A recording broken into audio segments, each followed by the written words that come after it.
జరుగుతుందా? ఎవరున్నారు? ఎవరు తెలియదు, మనకు తెలియదు ఏం జరుగుతుందో. ఏం జరిగినా ఏదైనా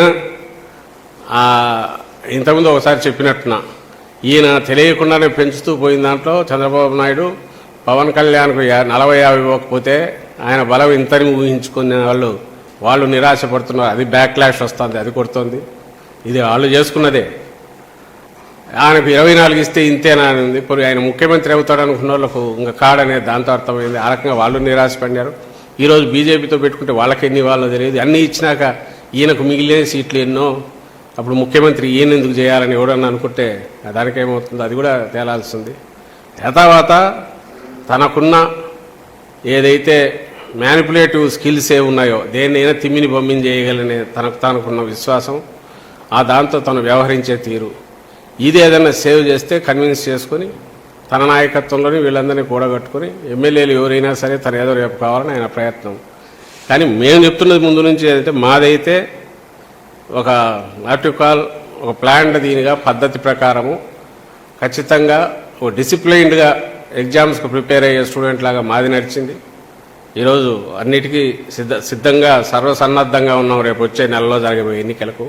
వాళ్ళదేమో ఈరోజు ఇంకా మొదలే కానీ ప్రిపరేషన్ మొదలు కానీ లాస్ట్ మినిట్లో లేదంటే చదవాలనో లేదంటే కాపీలు కొట్టేటోట్ల గట్టెక్కచ్చిన స్టూడెంట్ లాగా వాళ్ళది ఉంది.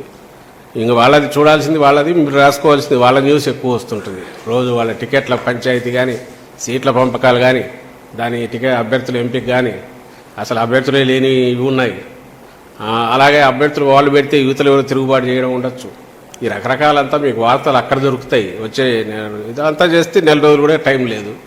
లెటర్స్ అదంతా ఎట్లా ఎండ్ అవుతుందో ఎట్లా ఇది అవుతుంది అనేది వాళ్ళ వైపు అంతా ఆసక్తికరంగా అక్కడే ఉంది కదా. Letters see that.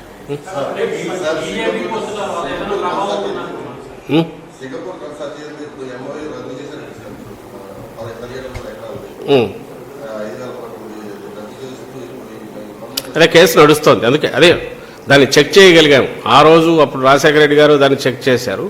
ఈరోజు దీన్ని చెక్ చేయగలిగాము. ఈసారి ఏంటంటే కేసు కూడా పెట్టి ప్రొసీడ్ అవుతున్నాం. అప్పుడేమో ఆయన చెక్ అయిపోయింది ఏం కాలేదు కదా అని ఔదార్యం చూపించారు ఆ కాలంలో 20 ఏళ్ల క్రితము. ఇప్పుడు ఇలాంటి వాళ్ళని వదిలితే మళ్ళీ ఆ బుద్ధి ఎప్పుడు అలాగే ఉంటుంది. కాబట్టి let the law take its own course అని కేసు పెట్టడం, న్యాయస్థానాలు ప్రైమ్ ఆఫీస్ కేసులు ఉన్నాయని అవి సీరియస్గా నడుస్తున్నారు. ఐ థింక్ ఈసారి ఒక లాజికల్ ఎండ్కు పోతుంది, ఇది ఎండ్ అయిపోతుందని మేము భావిస్తున్నాం. ఇది కూడా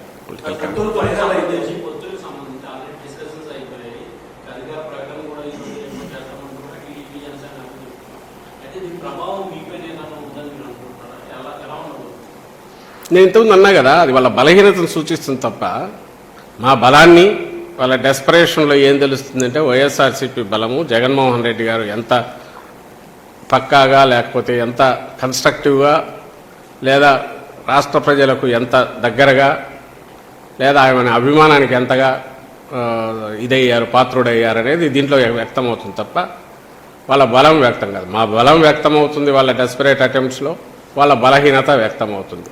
ఇవి లాస్ట్ మినిట్ వాళ్ళు చేస్తున్న గడ్డిపోతనైనా పట్టుకునే ప్రయత్నం ఏమిందో దాంట్లో ఏమి జరగదు. ఎందుకు జరగదంటే ఏది చేసినా 50% ద డెసిసివ్ మార్క్ అయినప్పుడు మాకు సంబంధించినంత వరకు 50% అబౌవ్ ఏ కాన్స్టిట్యున్సీ తీసుకున్నా మాకు ఉంది. కాబట్టి ఎందుకంటే ప్రజలకు చేసిన సేవ కానీ లేదా పథకాలు కానీ లేదంటే విప్లవాత్మకమైన సంస్కరణలు కానీ వీటన్నిటి వల్ల వీఆర్ కాన్ఫిడెంట్.